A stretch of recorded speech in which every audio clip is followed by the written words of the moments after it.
صحابه أجمعين. اللهم صل على سيدنا محمد وعلى آل سيدنا محمد كما صليت على إبراهيم وعلى آل إبراهيم في العالمين إنك حميد مجيد. أعوذ بالله من الشيطان الرجيم. بسم الله الرحمن الرحيم. إنما أمرت أن أعبد رب هذه البلدة الذي حرمها وله كل شيء وأمرت أن أكون من المسلمين وأن أتلو القرآن فمن اهتدى فإنما يهتدي لنفسه ومن ضل فقل إنما أنا من المنذرين وقل الحمد لله سيريكم آياته فتعرفونها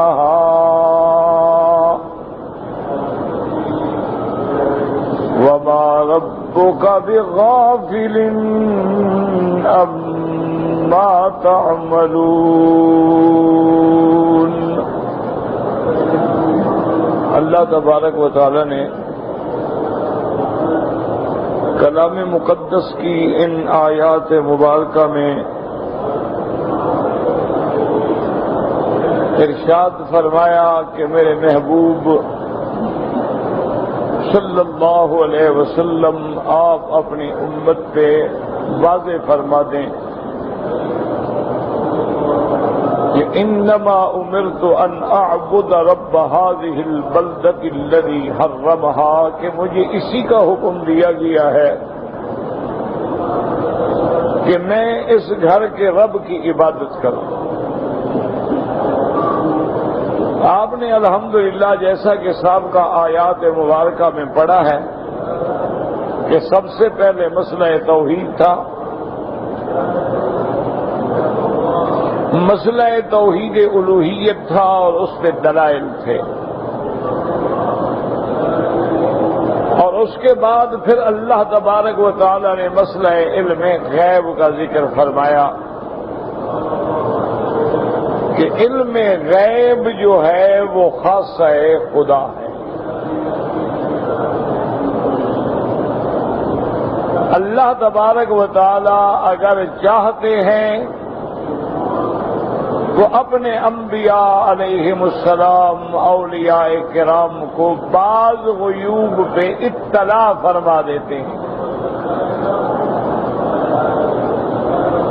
اور اگر نہ چاہیں تو اطلاع نہیں فرماتے.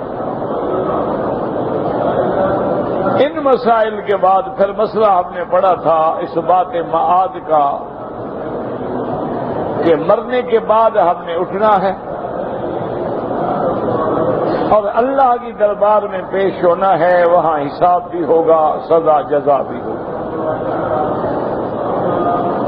اسی ضمن میں اللہ پاک نے نفخ صور کا واقعہ بیان فرما دیا کہ جب قیامت کی گھڑی آ جائے گی تو دو نفخے ہوں گے، ایک نفخہ ساق ہوگا، ایک نفخہ باس. اور ان نفخات سے پہلے قیامت آنے سے پہلے کچھ علامات کا بھی ذکر کر دیا گیا. اتنی بڑی بڑی نشانیاں آئیں گی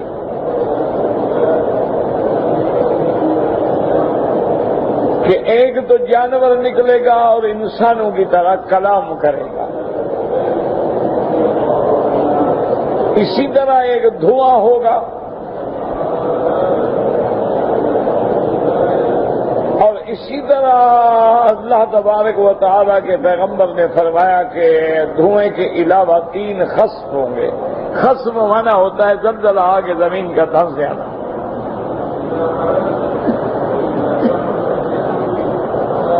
ایک مشرق میں ہوگا، ایک مغرب میں ہوگا، ایک جزیرۃ العرب میں ہوگا۔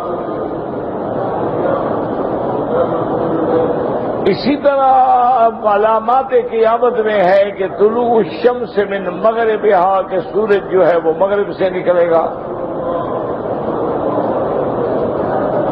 علامات قیامت میں ہے کہ دجال ظاہر ہوگا۔ یہ جو بہت سارے جدید علماء ہیں جنہوں نے مطالعے کے زور سے علم حاصل کیا ہے، ان سے ایسے مسائل میں بڑی لغزشیں ہوئی ہیں کہ دجال کوئی حقیقت نہیں بلکہ ایک فسانہ ہے۔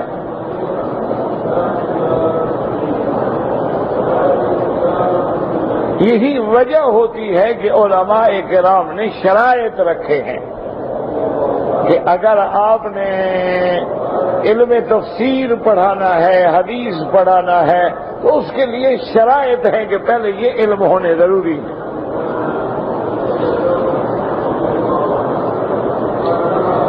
دجال کا ذکر جو ہے صرف ایک حدیث مبارک میں نہیں ہے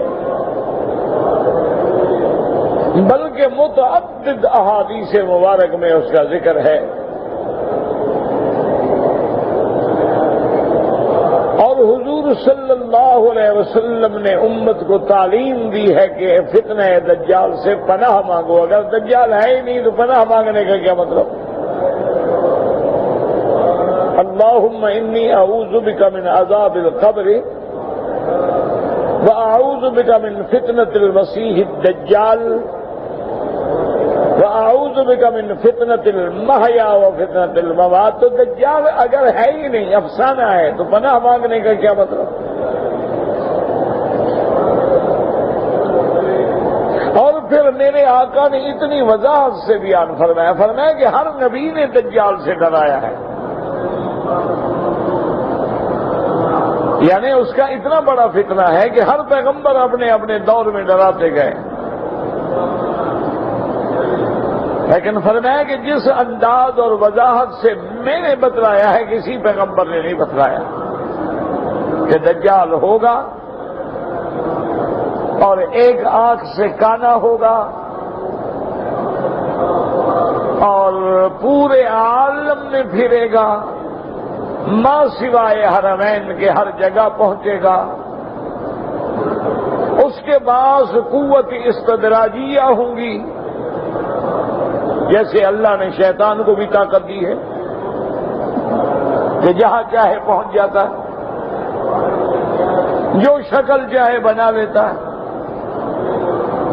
بڑے بڑے اولیاء اللہ کو گمراہ کرنے کے لیے مختلف ہیلے کرتا ہے۔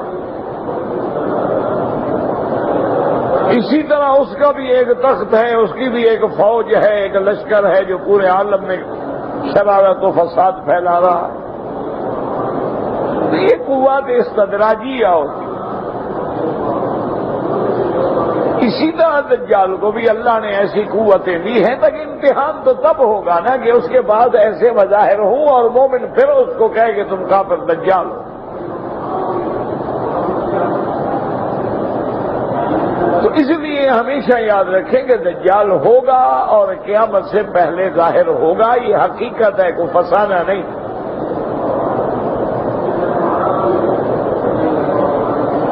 اور یہ فسانے کا تصور تو ہمارے ذہنوں میں ہو سکتا ہے، اللہ کے انبیاء تو فسانے کی بات ہی نہیں جانتے، وہ تو حق بات جانتے ہیں۔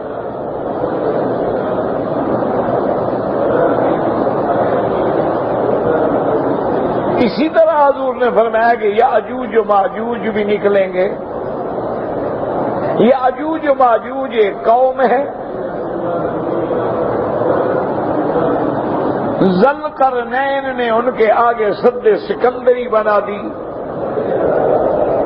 ایک بہت بڑی دیوار جس میں لوہا اور جس میں مختلف دھاتیں پگھلا کے اس کو بند کر دیا کہ وہ نکل نہ سکیں، لیکن قیامت سے پہلے وہ نکلیں گے۔ اسی طرح بعض لوگ جو ہے کہہ دیتے ہیں مثلا یاجوج ماجوج فلاں ہیں، دجال جو ہے وہ فلاں یہودی ہے، یہ محض باتیں ہیں۔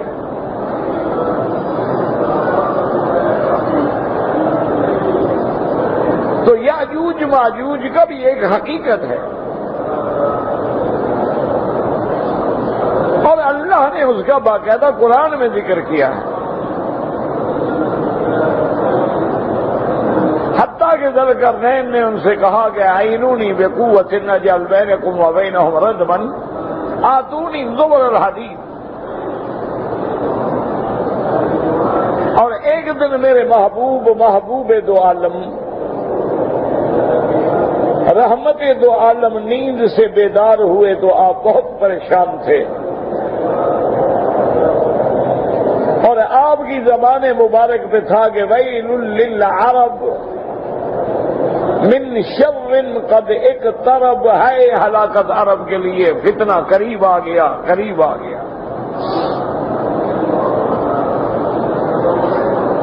جب آپ سے پوچھا گیا کہ حضرت کیا پریشانی ہے، فرمایا کہ یاجوج و ماجوج نے آج اس دیوار میں اتنا سوراخ تو کر لیا ہے، وہ روزانہ کھودتے ہیں، رات ہو گئی چھوڑ دیا، صبح آتے ہیں تو پھر وہ دیوار مل جاتی ہے، لیکن اب اس میں انہوں نے اتنا سوراخ کر لیا ہے تو اس کا مطلب ہے کہ ان کا نکلنا قریب آ گیا ہے۔ تو یہ بھی علامات قیامت میں ہے کہ دجال ہوگا، یاجوج ماجوج ہوں گے۔ اسی طرح سب سے بڑی نشانی کہ سورج جو ہے وہ مشرق کے بجائے مغرب سے نکلے گا۔ پھر اس کے بعد اللہ حکم دیں گے اور اسرافیل جو ملک ہے، جو فرشتہ ہے، وہ سور پھونکے گا۔ سور ایک بہت بڑا قرن ہے، مانا سینگ ہے۔ یہ آپ نے دیکھا ہوگا کہ بعض ملنگ جو ہے نا وہ سینگ بجاتے ہیں اور بھیک مانگتے ہیں، تو یہ تو خیر ایک معمولی سی بات ہے، وہ تو ایک بہت بڑا سینگ۔ اور جب اس میں اس پھونک ماریں گے، لفظ ہے نفخ ينفخ، نفخ فی الصور، ایک لفظ ہوتا ہے نفخ اور ایک ہوتا ہے نفث۔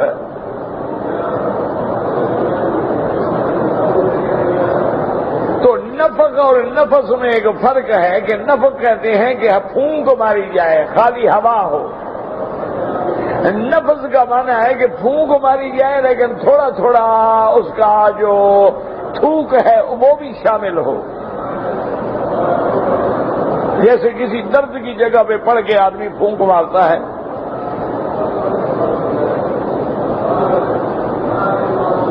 تو پہلا نفخہ جب ہوگا تو دنیا گھبرا کے پھر مر جائے گی، ختم ہو جائے گی۔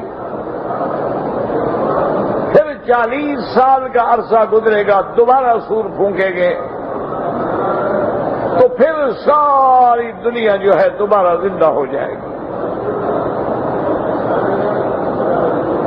اور انہی کے علامات میں بتایا گیا تھا کہ قیامت ایک ایسی چیز ہے کہ یہ بڑے بڑے پہاڑ جو تم دیکھ رہے ہیں یہ بھی چل رہے ہو، ریزہ ریزہ ہو جائیں گے، روئی کے گالے جیسے اڑتے ہیں ایسے گڑے۔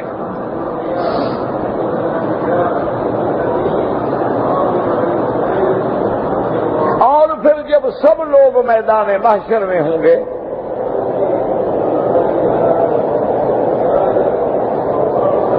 اللہ کی رحمت سے ایمان والے جو ہیں وہ بڑے امن میں ہوں گے۔ جن لوگوں کا خاتمہ ایمان پہ ہوگا وہ اس گھبراہٹ والے دن بھی امن سے ہوں گے، لا يحزنهم الفزع الاکبر، ان کے لیے وہ پریشانی بھی نہیں ہوگی۔ یعنی آپ اندازہ کریں کہ میرے آقا نے رحمت دو عالم نے فرمایا کہ وہ دن جو 1000 سال کے برابر ہوگا، مومن کے لیے ایسے ہوگا جیسے ایک نماز سے دوسری نماز کا وقت گزرتا ہے، ویسے گزر جائے گا۔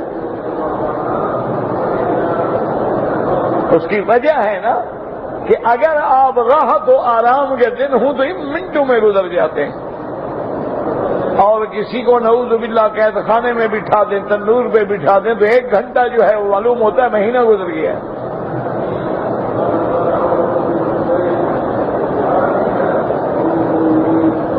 اس کے بعد اللہ تبارک و تعالیٰ نے ارشاد فرمایا کہ یہ جتنی ہماری مصنوعات ہیں اللہ نے ایسے نہیں کہ اتفاق سے بن جائے، ٹھیک ٹھیک حساب سے بنائی۔ پہاڑ بنائے ہیں، آسمان بنائے ہیں، زمینیں بنائی ہیں، ان میں دریا بہائے ہیں، ان کے اندر اللہ تبارک و تعالیٰ نے پھول اگائے ہیں، درخت اگائے ہیں، نباتات، ہر چیز اس کی حکمت میں ہے۔ اس کے بعد یہ بھی بتلا دیا تھا کہ اللہ تمہارے ہر عمل کو، ہر فعل کو جانتے ہیں، جو کچھ تم کر رہے ہو اس سے چھپا ہوا نہیں ہے۔ اور آخر میں خلاصہ بیان کر دیا تھا کہ من جاء بالحسنہ، کہ جو آدمی قیامت میں حسنہ کے ساتھ آئے گا۔ حسنہ سے کیا مراد ہے؟ ایمان، توحید، شہادت اللہ الہ الا اللہ۔ کیونکہ اگر عقیدہ صحیح نہ ہو تو پھر کوئی کام بھی قبول نہیں ہے۔ اسی لیے ہر جگہ شرط ہے، جہاں عمل صالح کا ذکر ہے وہاں ایمان کا ذکر ہے، جہاں ایمان کا ذکر ہے وہاں اعمال صالحہ کا ذکر ہے۔ کیونکہ بغیر ایمان کے جو دنیا میں کام ہوتے ہیں، کافر بھی اچھے کام کرتے ہیں لیکن ان کو اللہ دنیا میں جزا دے دیتے ہیں، آخرت میں جزا نہیں ہوگی۔ کافروں نے بڑے بڑے اسکول بنائے، مدرسے بنائے، کالج بنائے، ہاسپٹل بنائے، زلزلہ آتا ہے، حوادث آتے ہیں، مدد کرتے ہیں، اللہ دنیا میں ان کو دے دیتے ہیں، اولاد دے دی، دولت دے دی، صحت دے دی، لیکن ان کے لیے آخرت میں کچھ نہیں ہوگا، چونکہ ان کا آخرت میں ایمان ہی نہیں ہے تو اللہ آخرت میں کیوں دے؟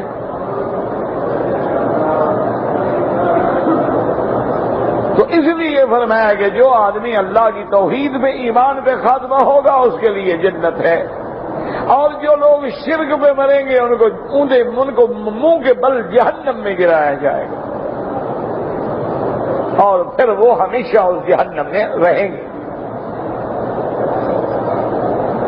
اب ان آیات میں اللہ نے فرمایا کہ میرا محبوب آپ اعلان کر دیں کہ مانو یا نہ مانو میں نے تو اسی کی عبادت کرنی، کیونکہ پیغمبر کا کام ہوتا ہے اللہ کا دین پہنچانا، اللہ کا دین سنانا، اللہ کے دین کی دعوت دینا۔ آگے کوئی مانتا ہے اس کا بھلا ہے، نہ مانے اس کا نقصان۔ اس لیے چونکہ میرے آقا کا بعثت جو ہے وہ سرزمین مکہ میں ہے، آپ کے مخاطبین اول سب سے پہلے مخاطب جو ہے وہ اہل مکہ ہے، تو اسی لیے اللہ نے اس گھر کا بھی ذکر کیا، فرمایا انما امرت ان اعبد رب انما امرت ان اعبد رب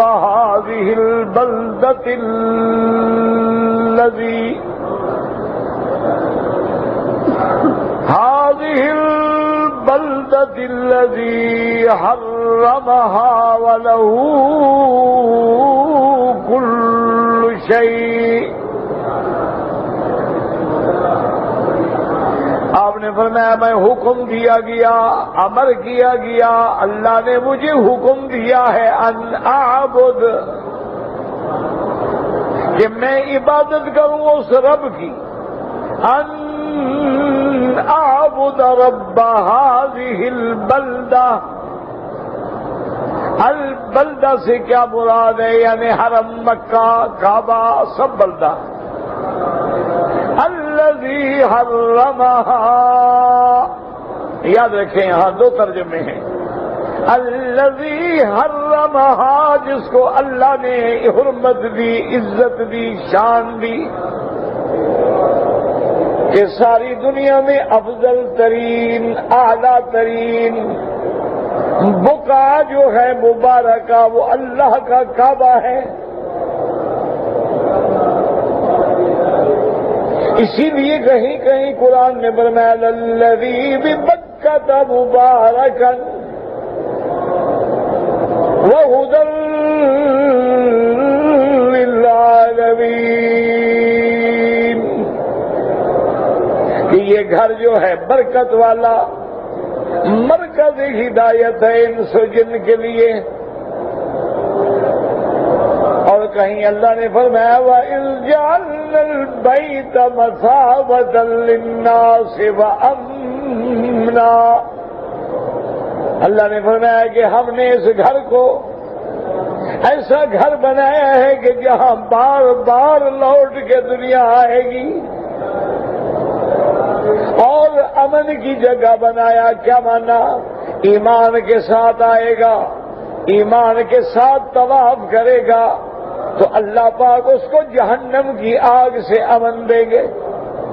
اور فرمایا کہ امن کا معنی یہ بھی ہے کہ کوئی حرم میں کسی کو قتل نہیں کرے گا، کوئی کسی کو نقصان نہیں پہنچائے گا. من دخلہ کان آمنا.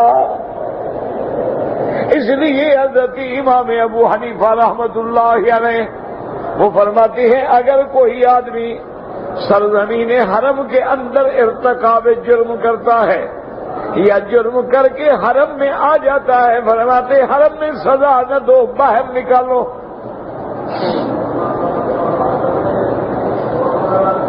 لیکن بعض ائمہ کرام فرماتی ہیں کہ اگر جرم اس نے یہی کیا ہے تو سزا دینا بھی جائز ہے.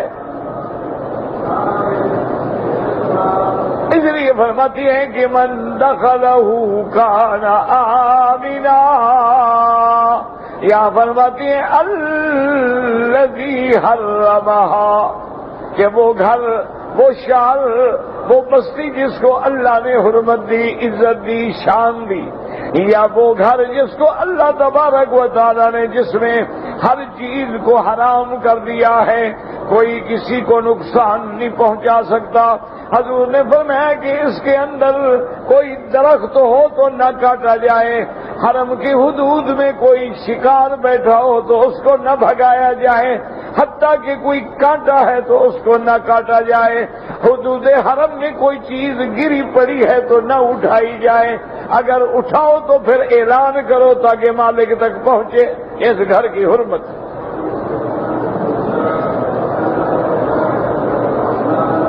اور کائنات میں پہلا گھر ہے جس کے لیے اللہ نے حدود مقرر کر دیے ہیں، چوکیاں لگا دی ہیں، میقات معین کر دیے ہیں کہ کوئی بندہ جب اس میقات پہ آئے اور وہ سیدھا مکے آ رہا ہے تو اب احرام کے بغیر داخل نہ ہو، اپنے غرور کا لباس اتار ڈالیں.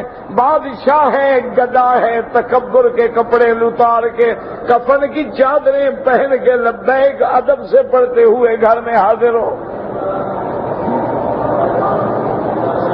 اور کسی کے لیے حکم ہے مدینہ شریف جائیں احرام نہیں باندھنا، مسجد اقصی جائیں احرام نہیں باندھنا ہے، مسجد طور پہ جائیں تو احرام نہیں باندھنا. میرے مدنی معراج پہ تشریف لے گئے، آسمانوں پہ گئے، احرام نہیں باندھنا. احرام اس گھر کی حرمت کا تقاضا ہے کہ جب حرم آؤ تو احرام.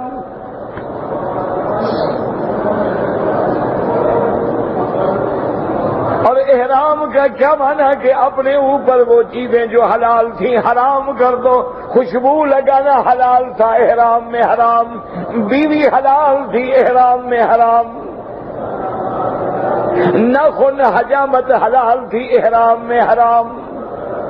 سلا ہوا کپڑا پہننا حلال تھا، لیکن فرمایا نہیں اب احرام میں ہو، اب تو بالکل کفن کی چادریں پہن کے تواضع کے ساتھ زبان پہ لبیک ہو، دل میں اس گھر کی عظمت ہو، پھر داخل ہو. اور جب نظر پڑے تو کہیں اللہم زد بیتک ھذا تشریفا و تکریما.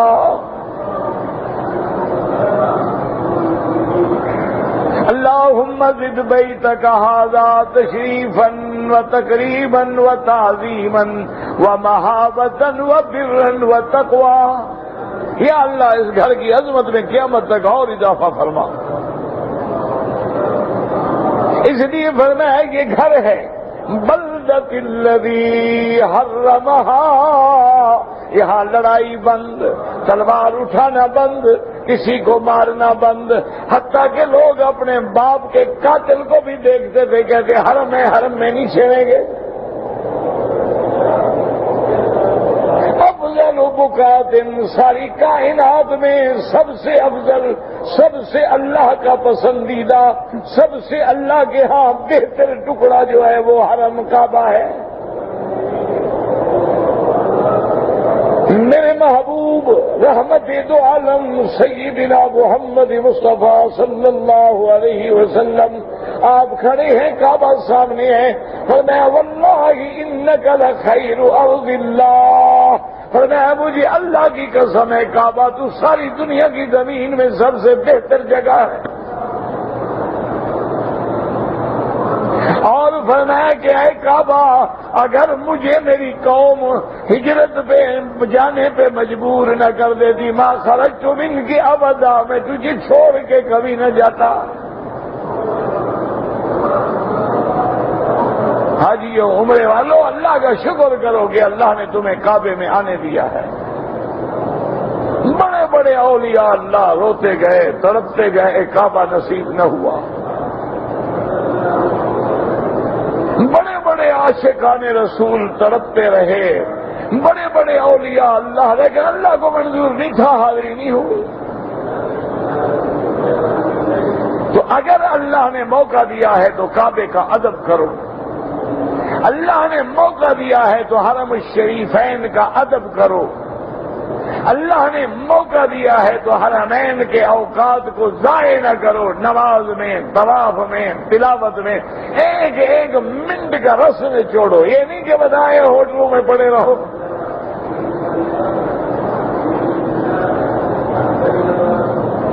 آرام تو آدمی نے ساری زندگی کرتا ہے، اور اصل آرام تو قبر میں ہے اگر اللہ نصیب کرے۔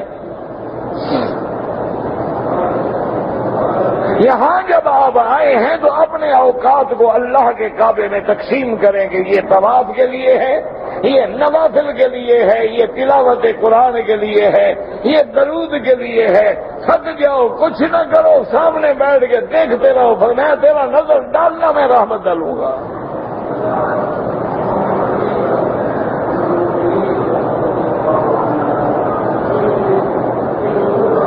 یہ بڑے شان والا گھر ہے، یہ عظمت والا گھر ہے، یہ رفعت والا گھر ہے، جس کو اللہ کے فرشتوں نے بنایا ہو، جس کو انبیاء نے بنایا ہو، جس کو خلیل و اسماعیل نے بنایا ہو، اور جس کے پتھر لگانے میں زمانہ قریش میں خود حضرت محمد مصطفیٰ شریک ہوئے ہوں۔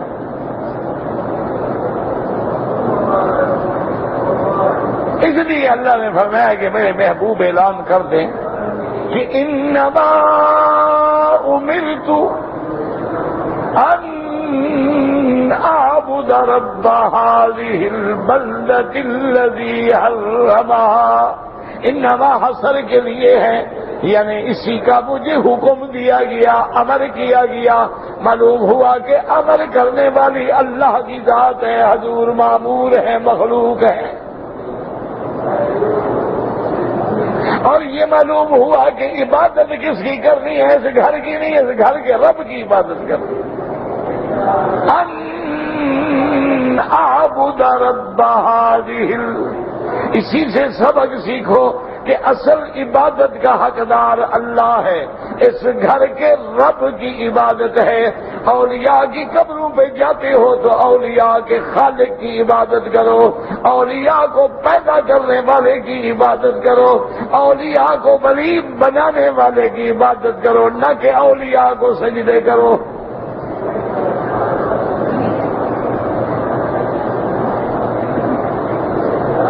اسی لیے آپ دیکھیں نا کہ پہلے جو انبیاء ہیں بیت المقدس کی طرف نماز پڑھتے تھے، میرے محبوب نے بھی مسجد اقصی کی طرف نمازیں پڑھی، بعد میں حکم آیا تو معلوم ہو گیا کہ ہم پتھروں کے پجاری نہیں، ہم کسی گھر کے پجاری نہیں، ہم اس گھر کی عبادت نہیں کرتے، گھر والے کی عبادت کرتے ہیں۔ اس نے حکم دیا ادھر رخ کرو، ہم نے کر لیا۔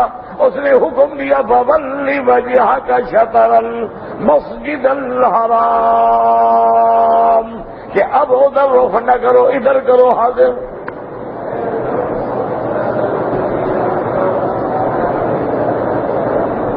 تو اس لیے مومن کسی گھر کا پجاری نہیں ہوتا، مومن قبر کا پجاری نہیں ہوتا، مومن کسی مردہ زندے کا پجاری نہیں ہوتا، مومن تو صرف اسی اللہ کی عبادت کرتا ہے۔ اور یہ ایسا گھر ہے فرمایا الذی حرمہا، جس کو اللہ پاک نے حرام کیا۔ مانا کیا مطلب؟ کہ اللہ نے اس میں ایسی چیزیں جو باہر حلال ہیں وہ حرم نے حرام کر دی۔ وَلَهُ كُلُّ شَيْءٍ، کیا مانا؟ وہ اس گھر کا بھی رب ہے، صرف اس گھر کا نہیں بلکہ ہر چیز اسی کے لیے ہے۔ ہر چیز کا مالک بھی اللہ ہے، خالق بھی اللہ ہے۔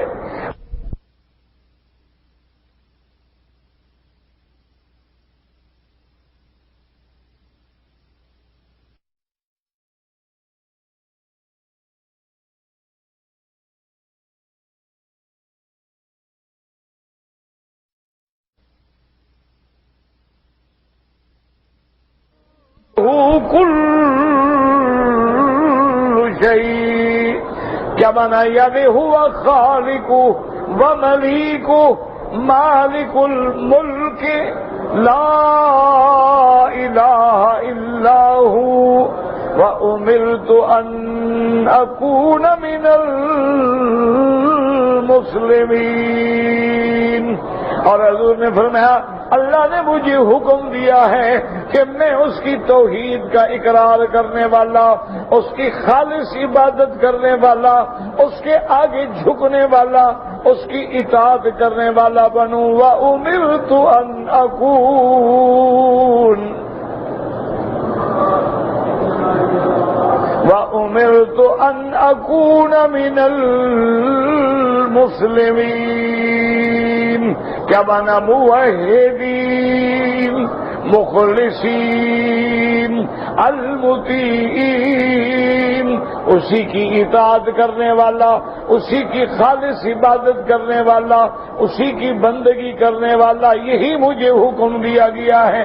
تو جب اللہ کے نبی اسی کی عبادت کرتے ہیں، اسی کی اطاعت کرتے ہیں، اس لیے میرے محبوب نے فرمایا اللہ کے حکم سے، اللہ نے فرمایا اعلان کر دیں ان صلاتی و نسکی و محیای و مماتی للہ رب العالمین لا شریک لہ وبذالک امرت۔ اللہ نے فرمایا اعلان کر دے کہ میری نمازیں، عبادات بدنیہ، عبادات مالیہ، قربانیاں، زندگی موت سب اللہ کے لیے، اور اس کی عبادت میں کسی کو شریک نہ کرو، خالص عبادت، خالص استسلام، خالص انقیاد۔ اس لیے دیکھیں پہلے ایک ہی لفظ دو دفعہ آیا، پہلے آیا انما امرت، وہاں بھی امرت، اور آگے پھر آیا وامرت ان اکون من المسلمین۔ یاد رکھیں اللہ کسی ایک لفظ کو، ایک حکم کو دو دفعہ نہیں دہراتے جب تک کہ وہ کوئی خاص اہمیت والا نہ ہو۔ اس لیے اصل اہمیت کیا ہے کہ آدمی اللہ کی عبادت کرے، اللہ کی بندگی کرے، اللہ کی اطاعت کرے، اللہ کے احکام پہ چلے۔ دعا کریں اللہ آپ کو بھی مجھے بھی صحیح معنی میں مومن بنا دے، مسلم بنا دے، مخلص بنا دے، مطیع بنا دے۔ حضرت مفتی عبدالستار صاحب جو خیر المدارس ملتان کے بڑے عالم تھے، مفتی تھے، بہت بڑے بزرگ تھے، متقی پرہیزگار، وہ بھی فوت ہو گئے۔ اللہ ان کی قبر پہ رحمتوں کا نزول فرمائے، اور اللہ ان کے درجات بلند فرما دیں، اور اللہ ان کے پسماندگان کو صبر جمیل سے نوازیں۔ بہت بڑے عالم تھے اس دور میں، ان کا بڑا مقام تھا، اور فقہی جزیات پہ، فتاوی پہ بڑی گہری اور بڑی گہرائی سے نظر تھی۔ اللہم اغفرہ ورحمہ وتجاوز عنہ اب علماء جو ہیں خدا کی شان ہے، جو جا رہا ہے وہ جگہ خالی ہے.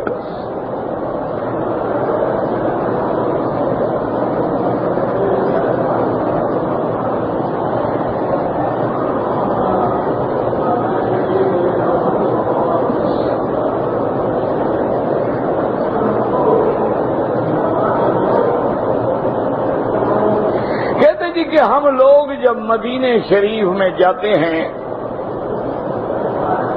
تو جس آدمی کو حرم شریف میں یا ریاض الجنہ میں جگہ مل جائے بس وہ بیٹھ جاتا ہے، دوسرے کو جگہ نہیں دیتا. اللہ ہدایت ہے، اور کیا کر سکتے ہیں.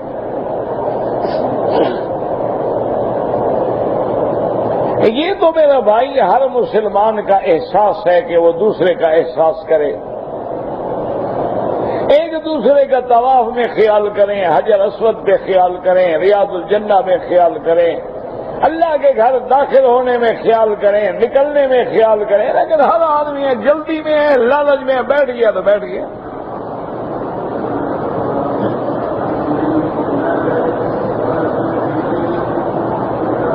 میرا بھائی ان چیزوں کا علاج یہ ہے کہ اللہ پاک سے دعا کریں کہ اللہ ہدایت کے فیصلے کریں. اللہ تبارک و تعالی ہر آدمی کو اپنے دوسرے بھائی کا بھی احساس عطا فرما دے.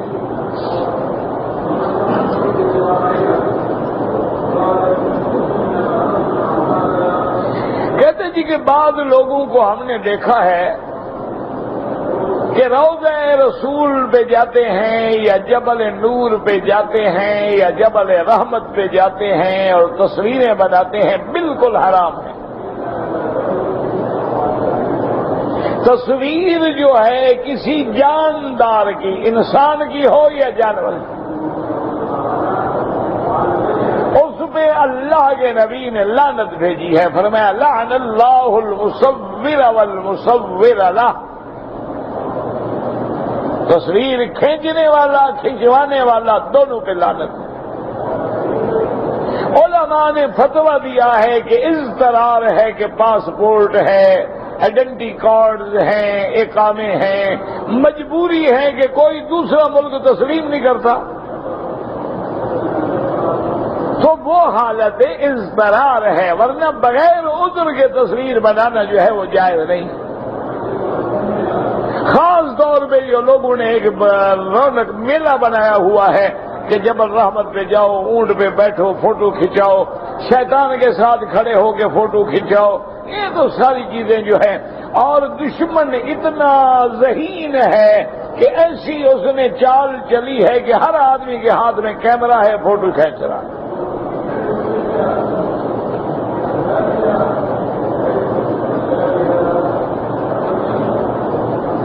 کہتے ہیں جی کہ مسجد عائشہ سے عمرہ کرنا اور ایک ہے میقات سے عمرہ کرنا، اور تو آسمان و زمین کا فرق ہے. میقات تو وہ ہے کہ جب تم اپنے ملک سے آؤ تو احرام باندھ کے آؤ، مدینہ منورہ سے احرام باندھ کے آؤ یا طائف سے، وہ میقات ہے. یہ تو ہل ہے، یعنی حد حرم سے باہر ہے. کہ اگر کبھی مکے والے کو عمرہ کرنا پڑے یا مکے میں آئے ہوئے بندے کو عمرہ کرنا پڑے تو چلو بھی قریب ہے، یہاں چلا جائے، احرام باندھ کے ہل سے آ جائے.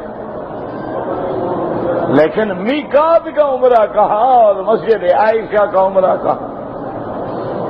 پھر میقات کے عمرے میں تو کسی کا اختلاف ہی نہیں ہے، لیکن مسجد عائشہ کے عمرے میں تو اختلاف ہے.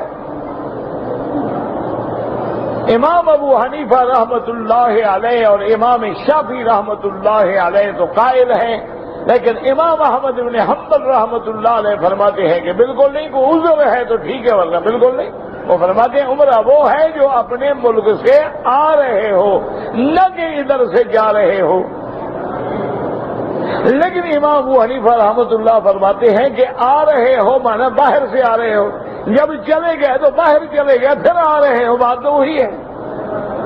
صرف اختلاف فہم ہے. اللہ سب کی قبروں پہ کروڑوں رحمتیں فرمائے. وہ فرماتے ہیں جیسے اب آدمی مدینے منورہ گیا ہے تو اب تو وہ مدینے سے آ رہا ہے، اور مدینہ منورہ جو ہے وہ میقات ہے. جہاں سے خود حضور پاک نے عمرہ کیا، احرام باندھا ہے۔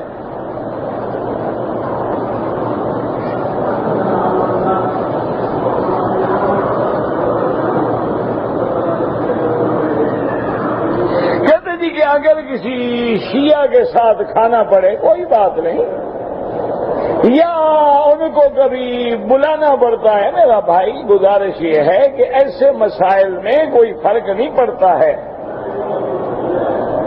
رحمت دو عالم نے اپنی زندگی میں باقاعدہ مشرکین مکہ کو دعوت دی، آپ نے ان کے لیے کھانا تیار کیا، اور جب وہ لوگ آ گئے کھانے پہ بیٹھے تو کہنے لگے عجیب بات ہے، حضور پاک نے ہمارے لیے کیا انتظام کیا ہے کہ ایک بکرا ذبح کر دیا، ہمارا تو ایک ایک بندہ بکرا کھانے والا ہے، آپ نے ہمارے لیے کیا انتظام کیا ہے؟ تھوڑا سا ایک برتن ہے، اس میں لسی ہے، اور ایک بکرا ذبح کیا ہے، اس کا گوشت بنایا ہے۔ ہم تو وہ لوگ ہیں کہ جو اس پی جاتے ہیں اور ایک ایک بکرا کھا جاتے ہیں۔ حضور پاک نے کھانا لگا دیا، سارے کھا کھا کے جب تھک گئے بھر گئے، کھانا بچا ہوا ہے، کہنے لگے ہاں سحرنا محمد، حضور نے جادو کر دیا۔ حضور نے فرمایا بدبختوں کوئی جادو شادو نہیں کیا۔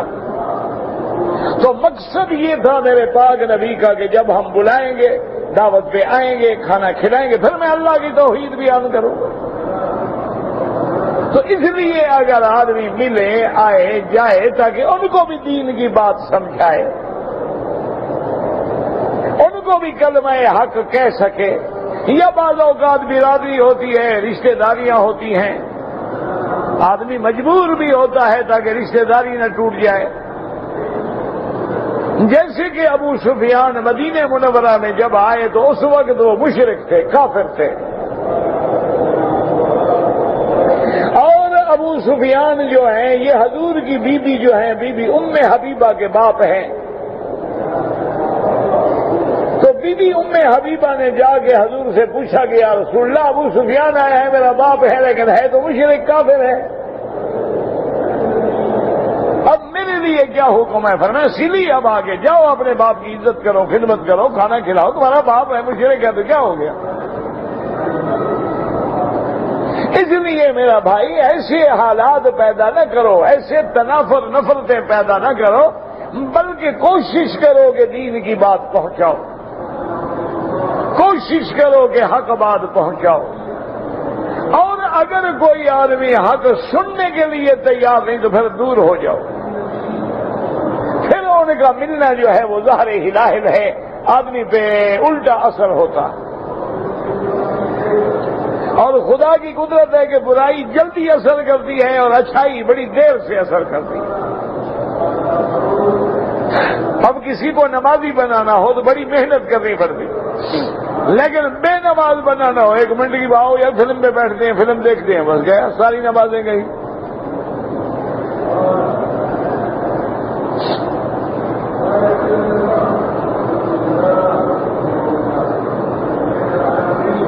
زمین کا ہم نے جو ٹھیکہ دینا ہے وہ ہے 15,000، آمدنی ہوئی ہے 14,000، تو عشر دیں گے؟ عشر کیوں نہیں دیں گے؟ یعنی اگر گھاٹا ہو گیا تو اللہ کا بھی گھاٹا،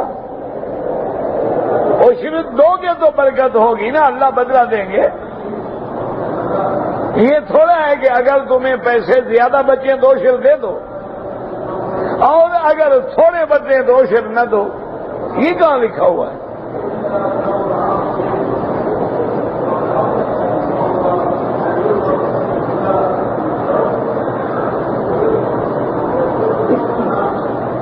کہتے ہیں کہ ہمارے اکثر بھائی جو ہیں آذان میں جب حضور کا نام آئے تو انگوٹھے چومتے ہیں، اور کہتے ہیں کہ یہ حضرت ابو بکر صدیق سے ثابت ہے۔ پہلی بات تو مجھے یہ بتائیں کہ ابو بکر سے ثابت ہے اور کسی سے ثابت نہیں ہے، کیا وجہ؟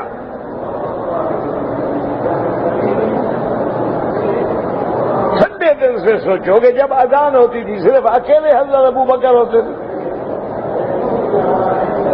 عرفات کے میدان میں 1,24,000 صحابہ حضور کے ساتھ ہیں، اذان ہو رہی ہے، تو صرف آخر ابو بکر سے کیوں ثابت ہے؟ باقی صحابہ کدھر گئے؟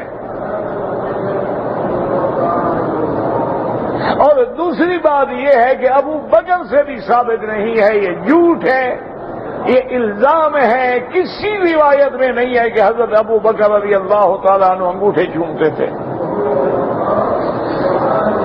جب ایک چیز میں اللہ کے قرآن کا حکم موجود ہو تو پھر تو کسی کی بات نہیں ہوتی نا۔ اللہ نے قرآن میں کیا کہا ہے کہ یا ایھا الذین آمنوا، ایمان والو کیا کرو؟ انگوٹھے چومو، کہ صلو علیہ وسلموا تسلیما، کہ آپ نے درود و سلام بھیجو۔ تو جب قرآن میں حکم موجود ہے بات ختم ہو گئی۔ پھر ڈھونڈنا کہ ابو بکر سے ثابت ہے، فلاں کتاب کے حاشیے پہ لکھا ہوا ہے، فلاں کتاب کی آخری سطر پہ لکھا ہوا ہے، اور وہ کتاب کہاں ہے کہ وہ موجود نہیں ہے، سیاستہ میں ہے نہیں ہے، صحیح حدیث میں ہے نہیں ہے، قرآن کی آیت میں ہے نہیں ہے، لیکن وہ ایک کتاب کے کسی حاشیے پہ لکھا ہے، وہ اسی مولوی نے پڑھایا اور کسی کو ملی ہی نہیں کتاب وہ دنیا۔ عجیب بات ہے، اللہ ہدایت دے۔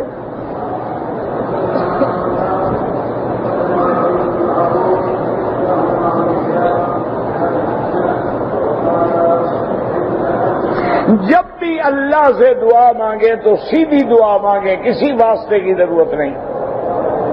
سارے قرآن کی دعائیں پڑھ لیں،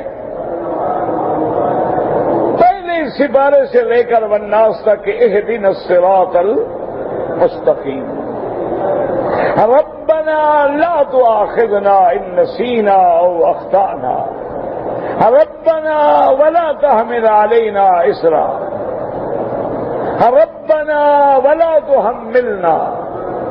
سارا قرآن پڑھ لیں، جب بھی دعا مانگو اللہ سے براہ راست دعا مانگیں۔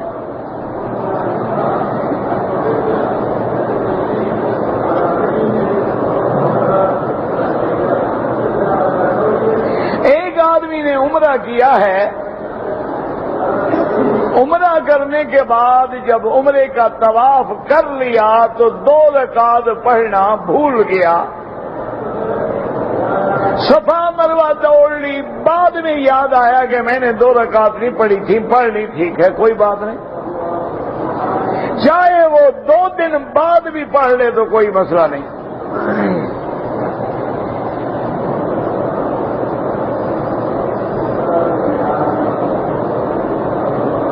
بہرحال اگر کوئی آدمی مکے میں رہتے ہوئے، افضل یہ ہے کہ طواف زیادہ کرے، لیکن عمرہ اگر کرنا چاہے تو پھر مسجد عائشہ سے یا جعرانہ سے، حدود حرم کے باہر سے جا کے ہل سے احرام باندھنا ہوگا۔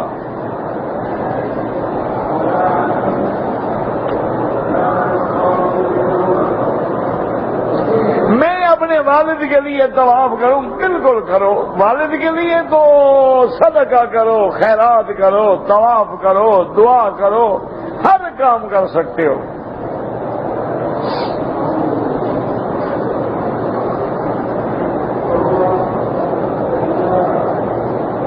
ماں نے اپنے بچے کو مارا، بچہ مار سے بے ہوش ہو گیا، اس کے والد نے غصے میں آ کے اپنی بیوی کو طلاق دیا، طلاق ہو گیا۔ کوئی طلاق جب دے گا غصے میں دے گا، محبت میں بھی کوئی طلاق دیتا ہے بتا؟ اللہ کے بندے جب بھی کوئی طلاق دے گا غصے میں ہی دے گا، کون محبت یا پیار سے طلاق دیتا ہے؟ طلاق ایک ایسی بلا ہے کہ مذاق میں بھی کہہ دو تو ہو جاتی ہے۔ ثلاث جدہن جد وہزلہن جد، النکاح والطلاق والعتاق۔ حضور نے فرمایا 3 چیزیں ہیں جن کی حقیقت بھی حقیقت ہے اور مذاق بھی حقیقت ہے۔ چھوٹی نماز کی کتاب لے لیں، اس میں سارے فرائض، واجبات، مستحبات، سنن لکھے ہوئے ہیں۔ دجال کے جو ساتھی ہوں گے وہ سبز چادریں باندھیں گے، میں نے تو نہیں پڑھا، آپ نے کہیں پڑھا ہے تو پڑھا ہے۔ چادریں باندھنے سے کیا ہوتا ہے؟ سفید چادر والے بھی ہوں گے، ہر کپڑے والے ہوں گے۔ یہ تو اب اتنا ایک دوسرے سے بغض ہو گیا ہے کہ دوسرے کو دجال کا ساتھی بنا دیا تم نے، نعوذ باللہ۔ وہ نماز پڑھتا ہے، قرآن پڑھتا ہے، تم کہتے ہو دجال کا ساتھی ہے۔ خدا کا خوف کرو۔ اگر مسائل میں اختلاف ہے تو اس کو محبت سے سمجھاؤ، نہ کہ ایک دوسرے کو دجال بنا دو۔ اللہ تبارک و تعالی فتنوں سے محفوظ رکھے۔ اختلاف ہیں، مسائل ہیں، لوگ ہیں اپنے اپنے بزرگوں سے جو سنا ہے اس پہ جم گئے، کھڑے ہو گئے، دوسرے کی بات سننے کے لیے تیار نہیں۔ دعا کرو اللہ ہدایت کے فیصلے کرے۔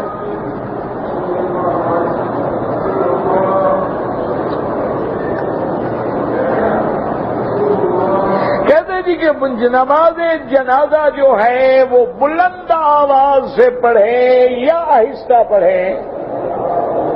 بہرحال ہم نے تو کسی جگہ نہیں دیکھا ہے کہ بلند آواز سے پڑھنے کا حکم ہو۔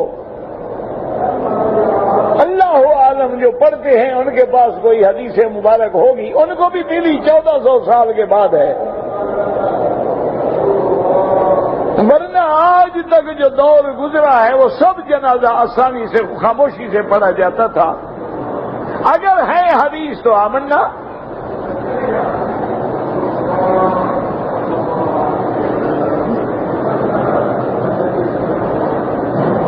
کہتے جی کہ اسپیکر کو اونچا رکھا جائے تاکہ سب حضرات کو آواز پہنچے۔ میرا بھائی، یہ انتظامیہ کی ذمہ داری ہے، ہماری ذمہ داری نہیں ہے، نہ ہمارے بس میں ہے۔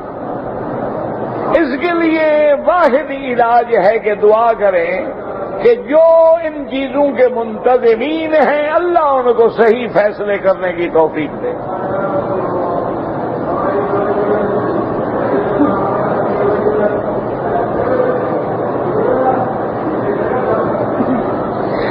جی کہ ہمارے گاؤں میں جھگڑا ہے کہ ایک پارٹی کہتی ہے اللہ کے نبی سنتے ہیں، دوسری کہتی ہے کہ اللہ کے نبی نہیں سنتے ہیں۔ تم دونوں بھی تو ایک دوسرے کی نہیں سن رہے ہو نا۔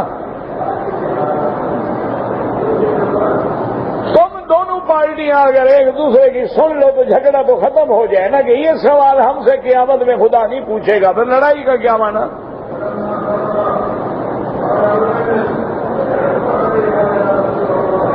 حضور کے ادنا اور گنہگار امتی ہیں، حضور کی ذات پہ بحث کرنے کا کیا مطلب ہے؟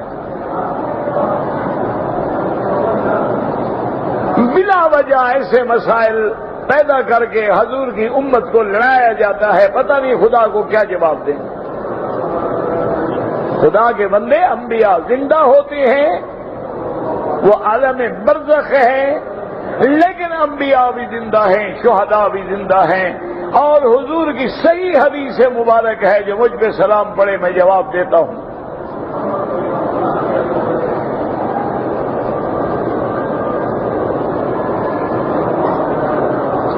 کہتے کہ طواف کرتے ہوئے مجھے ایک ٹوپی ملی، میں نے کسی اور کو دے دی، اچھا کیا۔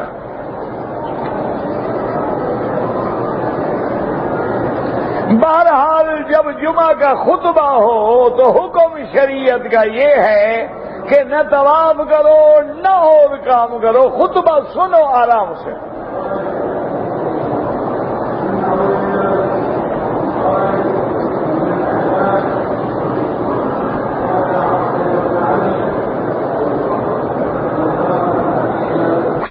بھائی ہمارے جو آتے ہیں حرمین شریفین میں داڑھی نہیں رکھتے، دعا کرو اللہ ان کو سنت رسول کی توفیق دے۔ دعا کرو ان کو کہ اللہ تبارک و تعالی سنت رسول اور سیرت رسول اور صورت رسول پہ چلنے کی توفیق دے۔ باقی آج کل تو حضرت جدید لوگوں نے ایک ایسا لوگوں کے دماغ میں بٹھا دیا ہے کہ جی داڑھی رکھنا کوئی ضروری نہیں ہے، کوئی رکھ لے نہ رکھے نہ رکھے۔ اللہ کے نبی نے حکم دیا داڑھی رکھو اور آدمی کہ ضروری نہیں ہے۔ اللہ کے پیغمبر امر فرماتے ہیں، آپ نے فرمایا کہ اعفوا اللحى، داڑھی بڑھاؤ، وَقُصُّ الشَّوَارِبَ، اور مونچھیں کٹاؤ، یہ اللہ کے نبی کا حکم ہے۔ پھر اللہ کے نبی کا اپنا عمل ہے۔ پھر 1,24,000 پیغمبر جو گزرے ہیں سب داڑھی والے ہیں۔ کوئی ایک صحابی، تابعی، محدثین، مجتہدین، فقہا، اللہ کے اولیاء ایک مجھے دکھا دے بغیر داڑھی کے۔ انہوں نے مسئلہ نہیں سمجھا ہے، ہمیں سمجھ آ رہا ہے مسئلہ آج کل۔ اللہ ہدایت دے، بس دعا کریں۔ اب اس مقام پہ ہیں کہ جیسے مریض کی حالت خراب ہو نا جی، تو آخر وقت میں ڈاکٹر کہتے ہیں کہ بابا اب دعا کرو، بس اب دعا کی ضرورت ہے۔ اب امت مسلم کا حال یہ ہے کہ اللہ کے نبی کا دین یتیم ہو گیا ہے، لاوارث ہو گیا، بس دعا کرو، بس اللہ ہدایت۔ کہ یہاں حرم شریف میں جنازہ ہوتا ہے، کہاں لے جائیں؟ عرفات تک حرم ہے، تنعیم تک حرم ہے، جعرانہ تک حرم ہے، تو جنازہ کیا خیال ہے آپ کا، کہاں لے جائیں؟ جب جنازہ آئے تو عرفات لے جائیں، سارے حاجی وہاں جاؤ گے پڑھنے۔ جب سارا حرم مسجد الحرام ہے تو کہاں لے جائیں جنازہ؟ ہمارے ہاں تو چونکہ مسجد بھی ہوتی ہے، جنازہ گاہ بھی ہوتا ہے، یہاں تو پورا حرم جو ہے وہ مسجد الحرام ہے۔ پھر حضور نے جنازے جو ہے مکے کے مکے میں پڑھے ہیں، مدینے کے مسجد میں پڑھے ہیں۔ جماعت کے بارے میں کیا خیال ہے؟ وہ کیا کہتے ہیں؟ چوری کرو کیا کہتے ہیں؟ ڈاکہ مارو کیا کہتے کیا ہے؟ نہیں مجھے تو پتہ نہیں نا، میں تو کبھی ان کے ساتھ گیا نہیں۔ کیا کہتے ہیں وہ؟ پینٹ پہنو، داڑھی منڈاؤ، نماز چھوڑ دو، ڈاکہ مارو، چوری کرو، قتل کرو، کیا کہتے ہیں؟ نہیں، جس کے ساتھ جو جاتا ہے اس کو وہ ڈاکو بناتے ہیں یا نمازی بناتے ہیں؟ ہاں جی، اچھا میں تو گیا نہیں نا، مجھے تو پتہ نہیں ہے کیا کرتے ہیں وہ۔ جو آدمی ان کے ساتھ جاتا ہے جب واپس آتا ہے تو کیا چور بن کے آتا ہے، ڈاکو بن کے آتا ہے، مجرم بن کے آتا ہے، نبی کی سنت کا منکر بن کے آتا ہے، کیا بن کے آتا ہے؟ تو اگر اچھا بن کے آتا ہے تو مسئلے پوچھنے کی کیا ضرورت ہے؟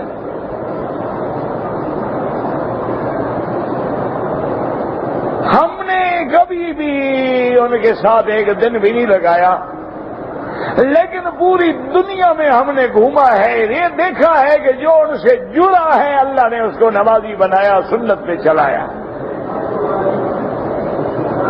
باقی تمہاری مرضی ہے، ساتھ چل کے دیکھ لو، جو اچھا بات کہے مان لو، بری بات کہے نہ مانو۔ اللہ عالم صحیح ہے یا غلط ہے خدا جانتا ہے۔